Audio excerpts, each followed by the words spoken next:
Cancer ಕಾಣಿಸಿಕೊಂಡ ಬಳಿಕ ವ್ಯಕ್ತಿಯ ದೇಹದೊಳಗೆ ಏನೆಲ್ಲ ಆಗುತ್ತೆ? ಇಲ್ಲಿದೆ ನೋಡಿ ವೈದ್ಯರ ಮಾಹಿತಿ. ಇಂದಿನ ಕೇವಲ ನಮ್ಮ ದೇಶದಲ್ಲಿ ಮಾತ್ರವಲ್ಲ, ಜಗತ್ತಿನಾದ್ಯಂತ ಲಕ್ಷಗಟ್ಟಲೆ ಜೀವಗಳನ್ನು ಬಲಿ ತೆಗೆದುಕೊಂಡ ಕ್ಯಾನ್ಸರ್ ಕಾಯಿಲೆ ತಾಂಡವವಾಡುತ್ತಿದೆ. ಇದಕ್ಕೆಲ್ಲ ಕೆಟ್ಟ ಆಹಾರ ಪದ್ಧತಿ ಮತ್ತು ಜೀವನ ಶೈಲಿ ಹಾಗೂ ವಿಪರೀತ ಕೆಟ್ಟ ಅಭ್ಯಾಸಗಳಿಂದಾಗಿ ಬಹುತೇಕ ಜನರನ್ನು ಕ್ಯಾನ್ಸರ್ ಮಹಾಮಾರಿಗೆ ನೂಕುತ್ತಿದೆ. ಅದರಲ್ಲೂ ಈ ಕಾಯಿಲೆ ಮನುಷ್ಯನಿಗೆ ಕಾಣಿಸಿಕೊಂಡರೆ ಅದರಿಂದ ಕಂಡುಬರುವ ಆರೋಗ್ಯ ಸಮಸ್ಯೆಗಳು ಒಂದೆರಡಲ್ಲ. ನಮಗೆಲ್ಲ ಗೊತ್ತೇ ಇರುವ ಹಾಗೆ ಇಂದಿನ ದಿನಗಳಲ್ಲಿ ಹಲವಾರು ಕಾಯಿಲೆಗಳು ಇದ್ದಕ್ಕಿದ್ದಂತೆ ಹೆಚ್ಚುತ್ತಿವೆ.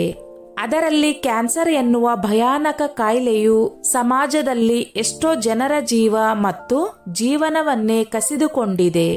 ವಿಶ್ವದೆಲ್ಲೆಡೆ ಅತಿ ಹೆಚ್ಚಿನ ಜನಸಂಖ್ಯೆ ಈ ಕಾಯಿಲೆಯಿಂದ ತಮ್ಮ ಪ್ರಾಣವನ್ನು ಕಳೆದುಕೊಂಡಿದ್ದಾರೆ. ವೈದ್ಯರು ಹೇಳುವ ಪ್ರಕಾರ ಕ್ಯಾನ್ಸರ್ ಬಂದಿರುವ ವ್ಯಕ್ತಿ ಬೇರೆ ಆರೋಗ್ಯವಂತ ವ್ಯಕ್ತಿಗಳ ತರಹ ಇರಲು ಸಾಧ್ಯವಿಲ್ಲ. ಇದು 100ಕ್ಕೆ 100 ಸತ್ಯ.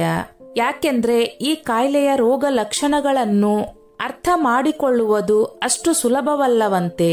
ಈ ಕಾಯಿಲೆ ಎಷ್ಟು ಭಯಾನಕ ಎಂದರೆ ಈ ಕಾಯಿಲೆಯ ರೋಗ ಲಕ್ಷಣಗಳನ್ನು ಅಷ್ಟು ಸುಲಭವಾಗಿ ಪತ್ತೆ ಹಚ್ಚಲು ವೈದ್ಯರಿಗೂ ಕೂಡ ಸಾಧ್ಯವಿಲ್ಲವಂತೆ. ಎಲ್ಲಕ್ಕಿಂತ ಮುಖ್ಯವಾಗಿ ಈ ಕಾಯಿಲೆ ಹಲವು ಬಗೆಯ ರೋಗ ಲಕ್ಷಣಗಳನ್ನು ಒಳಗೊಂಡಿರುತ್ತದೆ. ಕೆಲವರಲ್ಲಿ ಗಂಭೀರ ಸ್ವರೂಪದ ರೋಗ ಲಕ್ಷಣಗಳು ಕಾಣಿಸಿಕೊಂಡರೆ ಇನ್ನು ಕೆಲವು ಜನರಲ್ಲಿ ಸೌಮ್ಯ ಸ್ವಭಾವದ ಲಕ್ಷಣಗಳು ಕಾಣಿಸಿಕೊಳ್ಳುತ್ತದೆ. ಇನ್ನು ಅಚ್ಚರಿ ಸಂಗತಿ ಏನೆಂದ್ರೆ ಕೆಲವೊಂದು ಬಗೆಯ ಕ್ಯಾನ್ಸರ್ಗಳು ಕೊನೆಯ ಹಂತದ ತನಕವೂ ಕೂಡ ಯಾವುದೇ ರೀತಿಯ ರೋಗ ಲಕ್ಷಣಗಳನ್ನು ದೇಹದಲ್ಲಿ ತೋರಿಸುವುದಿಲ್ಲ. ಕೊನೆಗೆ ಈ ಎಲ್ಲಾ ಕಾರಣಗಳಿಂದಾಗಿಯೇ ಇಂದು ಎಷ್ಟೋ ಜನರು ತಮ್ಮ ಪ್ರಾಣವನ್ನೇ ಕಳೆದುಕೊಂಡು ಬಿಟ್ಟಿದ್ದಾರೆ. ಬನ್ನಿ ಇಲ್ಲಿ ನಾವು ಕ್ಯಾನ್ಸರ್ ಕಾಯಿಲೆಯ ರೋಗ ಲಕ್ಷಣಗಳನ್ನು ತಿಳಿದುಕೊಳ್ಳೋಣ. ವ್ಯಾಯಾಮ, ಡಯಟ್ ಮಾಡದೆ ಕೂಡ ತೂಕ ಕಡಿಮೆಯಾಗುವುದು. ಮನುಷ್ಯನ ದೇಹದ ತೂಕ ಇದ್ದಕ್ಕಿದ್ದಂತೆ ಕಡಿಮೆ ಆಗುತ್ತಾ ಬರುವುದು ಒಳ್ಳೆಯ ಲಕ್ಷಣವಲ್ಲ. ಒಂದು ವೇಳೆ ದೇಹದ ತೂಕ ಡಯಟ್ ಅಥವಾ ವ್ಯಾಯಾಮ ಮಾಡದೆ ಕಡಿಮೆ ಆಗುತ್ತಾ ಬಂದರೆ ಯಾವುದೋ ಒಂದು ಗಂಭೀರ ಕಾಯಿಲೆ ಸೂಚನೆ ಎನ್ನುವುದು ತಿಳಿದುಕೊಳ್ಳಬೇಕು. ಇನ್ನು ಈ ಬಗ್ಗೆ ವೈದ್ಯರು ಕೂಡ ಹೇಳುವ ಹಾಗೆ ದೇಹದ ತೂಕ ಕಡಿಮೆ ಆಗುತ್ತಾ ಬರುವುದು ಕೂಡ ಕ್ಯಾನ್ಸರ್ ಕಾಯಿಲೆಯ ಮೊದಲ ಲಕ್ಷಣಗಳಲ್ಲಿ ಒಂದು. ವೈದ್ಯರು ಕೂಡ ಎಚ್ಚರಿಕೆಯನ್ನು ನೀಡುತ್ತಾರೆ. ಆದರೆ ದುರಾದೃಷ್ಟಕ್ಕೆ ಈ ಬಗ್ಗೆ ಹೆಚ್ಚಿನ ಜನರಿಗೆ ಇದರ ಬಗ್ಗೆ ಅರಿವಾಗುವುದಿಲ್ಲ. ಬೇರೆ ಯಾವುದೋ ಸಮಸ್ಯೆಗೆ ತೂಕ ಕಡಿಮೆಯಾಗಿದೆ ಎಂದುಕೊಳ್ಳುತ್ತಾರೆ. ಕೊನೆಗೆ ಈ ಕಾಯಿಲೆ ಮಿತಿ ಮೀರಿ ಹೋದ ಬಳಿಕವೇ ಗೊತ್ತಾಗುತ್ತದೆ. ಸುಸ್ತು ಹಾಗೂ ಆಯಾಸ ಕಾಣಿಸಿಕೊಳ್ಳುವುದು. ನಿಮಗೆ ಗೊತ್ತಿರಲಿ, ಕ್ಯಾನ್ಸರ್ ಕಾಯಿಲೆ ಕಾಣಿಸಿಕೊಂಡ ಜನರಿಗೆ ದೈಹಿಕ ಸುಸ್ತು ಮತ್ತು ಆಯಾಸ ಎದುರಾಗುವುದು ಸಹಜವಾಗಿದೆ ಎನ್ನುತ್ತಾರೆ ತಜ್ಞರು. ಅದರಲ್ಲೂ ಸಾಮಾನ್ಯ ಜನರಿಗೆ ಹೋಲಿಸಿದರೆ ಕ್ಯಾನ್ಸರ್ ಕಾಣಿಸಿಕೊಂಡ ಜನರಿಗೆ ತುಂಬಾನೇ ಸುಸ್ತು ಹಾಗೂ ವಿಪರೀತ ಆಯಾಸ ಉಂಟಾಗುತ್ತದೆ. ಜೊತೆಗೆ ದಿನ ಹೋದ ಹಾಗೆ ಈ ಸಮಸ್ಯೆ ಇನ್ನಷ್ಟು ಹೆಚ್ಚಾಗುತ್ತದೆ ಎನ್ನುತ್ತಾರೆ ವೈದ್ಯರು.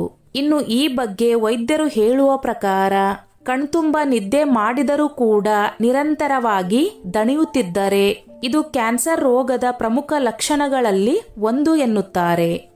ನಿರಂತರ ಆಯಾಸವು ಅನೇಕ ಕ್ಯಾನ್ಸರ್ ರೋಗಿಗಳಲ್ಲಿ ಸಾಮಾನ್ಯ ಲಕ್ಷಣವಾಗಿದೆ.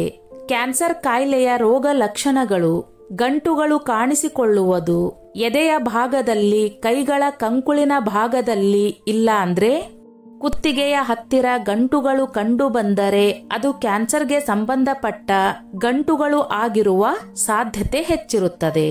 ಒಂದು ವೇಳೆ ಈ ರೀತಿಯ ಲಕ್ಷಣಗಳು ನಿಮಗೂ ಕಂಡು ಬಂದರೆ ಅದನ್ನು ನಿರ್ಲಕ್ಷ್ಯ ಮಾಡದೆ ಕೂಡಲೇ ವೈದ್ಯರನ್ನು ಸಂಪರ್ಕಿಸುವುದು ಒಳ್ಳೆಯದು ಎನ್ನುತ್ತಾರೆ ವೈದ್ಯರು. ಸ್ತನದಲ್ಲಿ ಗಡ್ಡೆ ಕಾಣಿಸಿಕೊಳ್ಳುವುದು: ಇಂದಿನ ದಿನಗಳಲ್ಲಿ ಮಹಿಳೆಯರಿಗೆ ಸ್ತನ ಕ್ಯಾನ್ಸರ್ ಸಮಸ್ಯೆ ಬೆನ್ನು ಬಿಡದೆ ಕಾಡುತ್ತಿದೆ. ಎಷ್ಟೋ ಮಹಿಳೆಯರು ಕಾಯಿಲೆಯಿಂದ ಬಳಲುತ್ತಿದ್ದಾರೆ. ಈ ಕಾಯಿಲೆ ಕಾಣಿಸಿಕೊಂಡ ಮಹಿಳೆಯರಲ್ಲಿ ಸ್ತನಗಳ ಗಾತ್ರ, ಬಣ್ಣ ಮತ್ತು ಅವುಗಳ ಸ್ವರೂಪ ಬದಲಾಗುತ್ತದೆ. ಸ್ತನಗಳ ನಿಪ್ಪಲ್ ಭಾಗದಲ್ಲಿ ಬದಲಾವಣೆ ಕಾಣಿಸುವುದು ಇರುತ್ತದೆ. ಕ್ಯಾನ್ಸರ್ ಕಾಯಿಲೆಯ ಇನ್ನಷ್ಟು ಲಕ್ಷಣಗಳು: ನಿರಂತರವಾಗಿ ಕೆಮ್ಮಿನ ಸಮಸ್ಯೆ ಜೊತೆಗೆ ಕೆಮ್ಮಿದಾಗ ಕಫ ಹಾಗೂ ರಕ್ತ ಕಾಣಿಸಿಕೊಳ್ಳುವುದು, ಸರಿಯಾಗಿ ಊಟ ಮಾಡಲು ಆಗದೇ ಇರುವುದು, ಸೇವಿಸಿದ ಆಹಾರ ಪದಾರ್ಥಗಳು ಚೆನ್ನಾಗಿ ಜೀರ್ಣವಾಗದೇ ಇರುವುದು, ಮೂತ್ರ ವಿಸರ್ಜನೆ ಮಾಡಲು ಕಷ್ಟವಾಗುವುದು, ಆಗಾಗ ಜ್ವರ ಬರುವುದು, ಉಗುರುಗಳ ಬಣ್ಣ ಬದಲಾಗುವ ಸಾಧ್ಯತೆ ಕೂಡ ಇರುತ್ತದೆ. ಸ್ನೇಹಿತರೆ, ಈ ನನ್ನ ಮಾಹಿತಿ ನಿಮಗೆ ಇಷ್ಟವಾಗಿದ್ದಲ್ಲಿ ದಯವಿಟ್ಟು ಶೇರ್ ಮಾಡಿ, ಲೈಕ್ ಮಾಡಿ ಮತ್ತು ಸಬ್ಸ್ಕ್ರೈಬ್ ಮಾಡಿ.